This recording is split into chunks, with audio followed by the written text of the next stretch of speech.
உற்சவ திருமேனிகள் அதாவது நாயன்மார் பெருமக்கள் யாரோ அவர்களுடைய பதாகை கொடி 2 பேர் எச்சா பிடிக்கணும், எக்ஸ்ட்ரா 2 பேர் அந்த பதாகை பிடித்து வரணும்.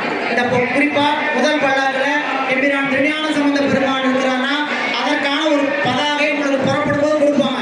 இப்ப கையில கொடுக்க மாட்டாங்க, பல்லாக்கு தூக்கும் போது அந்த இடத்துல இருந்து ஒரு பதாகை கொடுக்கப்படும். அப்படிங்க பல்லாக்கு 4 ஆயக்கால் குச்சி ஒரு பதாகை இதை அத்தனையும் கொண்டு வந்து பத்திரமாக திருக்கோயில் வரும் வரை திரும்பி வரும் வரை கொண்டு வந்து சேர்த்தணும்.